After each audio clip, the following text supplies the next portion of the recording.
नमस्कार। उत्तराखंड बोर्ड विषय जीव विज्ञान वर्ष 2016 का प्रश्न पत्र। पहला प्रश्न, एक्रोसोम का कार्य। एक्रोसोम अंडाणु को भेदने में सहायक होता है जिससे कि शुक्राणु अंडाणु में प्रवेश कर सके। दूसरा प्रश्न, अपयुग्मन किसे कहते हैं? एपोगैमी शब्द जो है ग्रीक भाषा के शब्द से मिलकर बना है। एपो का मतलब होता है विदाउट और गैमस का मतलब होता है मैरिज। यदि अगुणित भ्रूण कोश हैप्लॉइड एम्ब्रियो सेक के अंडकोश अर्थात एग सेल के अलावा अन्य किसी दूसरी कोशिका जैसे सहायक कोशिका या प्रतिमुख कोशिका से भ्रूण का निर्माण होता है तो इसे अपयुग्मन या एपोगैमी कहते हैं। अर्थात युग्मकोद्भिद से सीधे बीजाणुद्भिद का निर्माण होना ही अपयुग्मन कहलाता है, जैसे लिलियम में। तीसरा प्रश्न, ऑपरेन क्या है? जैकब और मोनार्ड ने सन 1961 में ऑपरेन मॉडल प्रस्तुत किया। इनके अनुसार संरचनात्मक जीन एवं नियंत्रक जीन्स का ऐसा समूह जो कि कोशिका में चयापचय एवं आनुवंशिक नियंत्रण रखता है उसे ऑपरेन कहते हैं। पेनिसिलिन की खोज किसने की? इसका स्रोत क्या है? पेनिसिलिन की खोज अलेक्जेंडर फ्लेमिंग ने की और इसका स्रोत पेनिसिलियम नोटेटम नामक कवक है। प्रश्न नंबर 5वां, बीटी क्या है और किससे निर्मित होता है? बीटी एक प्रकार का जीविस है जो कि एक जीवाणु जिसे बेसिलस थुरिनजिएंसिस कहते हैं से निर्मित होता है। छठवां प्रश्न, जीव भार के आधार पर स्थलीय पारिस्थितिकी तंत्र का पिरामिड समझाइए।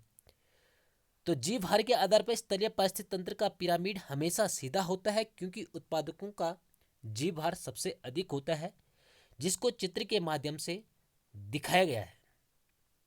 प्राथमिक उत्पादक जिनकी संख्या 1000, जिनका भार भी क्या होगा? सबसे अधिकतम होगा। प्राथमिक उपभोक्ता जिनका जीव भार 500 उनकी संख्या है। द्वितीय उपभोक्ता 100 उनकी दृष्टियों की संख्या और तृतीय उपभोक्ता उनकी संख्या 5 है। तो जीव भार के आधार पर जो पारिस्थितिक तंत्र का पिरामिड होता है हमेशा सीधा बनता है। 8वां प्रश्न आया था, पारिस्थितिक तंत्र में मनुष्य का पोषण स्तर क्या होता है?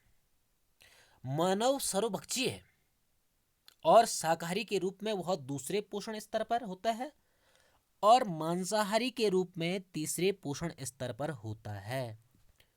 जरायु जंतु में भ्रूण का पूर्ण पोषण एवं विकास कहाँ होता है? जो विविपेरस जंतु होते हैं उनमें भ्रूण का पूर्ण पोषण एवं विकास माता के गर्भाशय में होता है।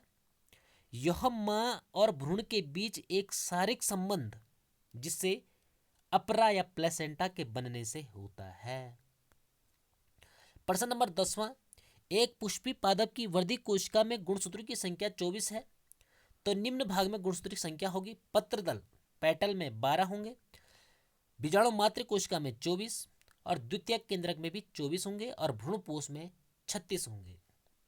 11वां प्रश्न, वंशावली विश्लेषण क्या है? समझाइए। ऐसा चार्ट जिसके अंतर्गत लक्षणों की आनुवंशिकता का चित्रण किया जाता है वंशावली चार्ट कहलाता है। वंशागति विश्लेषण मनुष्य के जीनों के वितरण व उनकी वंशागति के अध्ययन की विधि है। इसके अंतर्गत मनुष्य की कई पीढ़ियों में जीनों के स्थानांतरण व उनसे उत्पन्न विकार के प्रारूप का पता लगाया जा सकता है।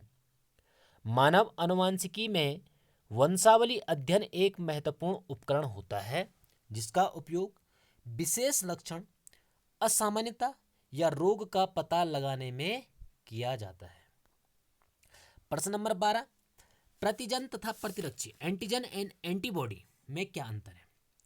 एंटीजन एक विजातीय पदार्थ फॉरिजन पार्टिकल्स या सूक्ष्मजीव होता है जो जीव के शरीर में प्रवेश करने पर प्रतिजन प्रतिक्रिया इम्यून रिस्पॉन्स को उद्दीपन करता है।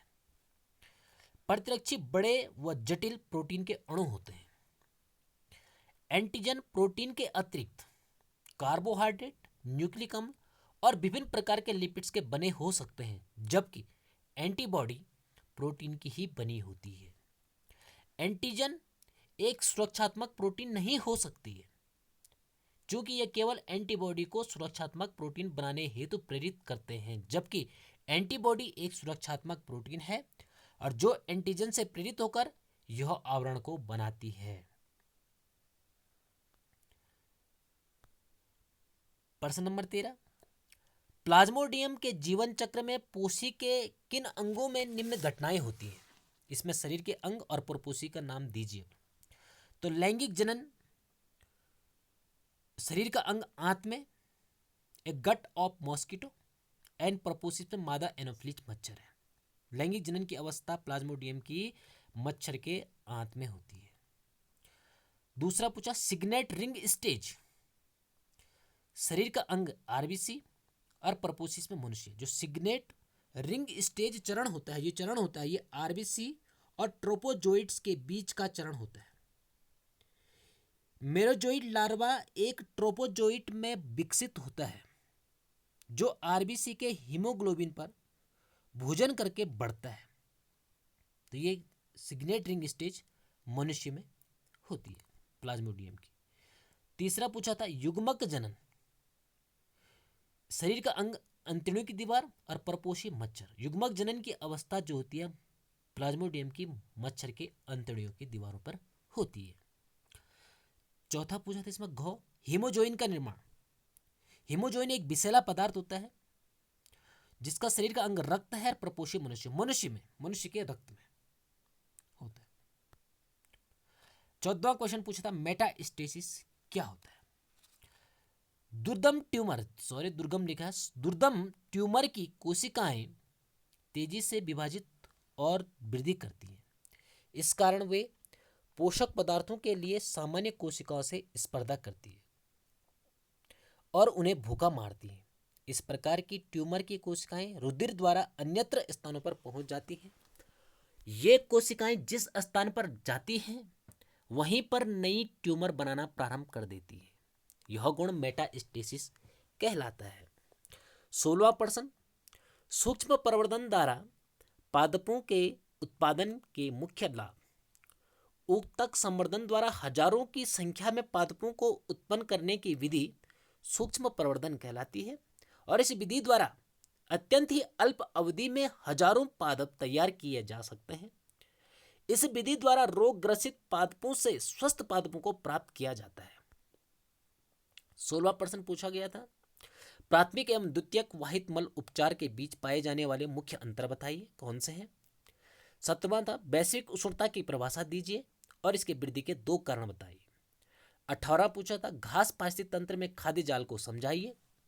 19वां क पूछा था मनुष्य में भ्रूण विकास के समय बनने वाली भ्रूणीय कलाओं के नाम बताइए और ख एक परिपक्व भ्रूण कोष का नामांकित चित्र बनाइए। 20वां प्रश्न पूछता अपूर्ण प्रवाहिता की खोज किसने की? गुलाबास 4 o'clock पौधे के एक लाल पुष्प वाले तथा एक सफेद पुष्प वाले पौधे में संकरण कराया जाता है। तब F1 पीढ़ी में जीनोटाइप तथा फिनोटाइप अनुपात बताइए, रेखा चित्र द्वारा भी समझाइए। या अथवा पूछा था XY और XX प्रकार के लिंग निर्धारण को समझाइए। 22वां प्रश्न हार्डी-वीनबर्ग सिद्धांत का उल्लेख कीजिए। 23वां पूछा था निम्न रोगों का संचरण कैसे होता है? अमीबता, एस्केरिस्ता, निमोनिया। 24वां प्रश्न था विकर क्या है अर्थात एंजाइम क्या है? 4 प्रकार के विकरों का नाम बताइए जो जैव तकनीकी क्रियाओं का उपयोग कर सूक्ष्म जीवों से प्राप्त किए जाते हैं। प्रश्न नंबर 25वां था प्लाज्मिड डीएनए तथा गुणसूत्रीय डीएनए में अंतर बताइए। 26वां क्वेश्चन था जीन चिकित्सा क्या है? एडेनोसिन डीएमिनेज की कमी का उदाहरण देते हुए समझाइए। 27वां पूछा था फसल के लिए जैव उर्वरक रासायनिक उर्वरक से अधिक महत्वपूर्ण है, समझाइए। 28वां पूछा था पुष्पी पादपों में लघु बीजाणु जनन को समझाइए। 29वां डीएनए की संरचना का वर्णन कीजिए, इसका महत्व बताइए। और 30वां था लास्ट क्वेश्चन जैव विविधता के आवश्यक घटकों के नाम बताइए, हमें जैव विविधता को क्यों संरक्षित रखना चाहिए। और जो अथवा में पूछे थे क्वेश्चन उपरिरोही या अधिपादप पौधों के मुख्य लक्षण क्या है? उपरिरोही पादपों में वेलामन ऊतक का क्या कार्य है? आरेखीय निरूपण द्वारा मनुष्य में अंडजनन तथा शुक्राणु जनन को समझाइए। अगला पूछा था अथवा में समजात और समवृत्ति अंगों में क्या अंतर है और विकास में इनका क्या महत्व है। और लास्ट पूछा था अथवा में संक्षिप्त टिप्पणी लिखे पादप जातियों की विलुप्तता के कारण और इन सिटू संरक्षण। Thank you. अगर वीडियो अच्छी लगी हो लाइक एंड सब्सक्राइब और शेयर जरूर करें।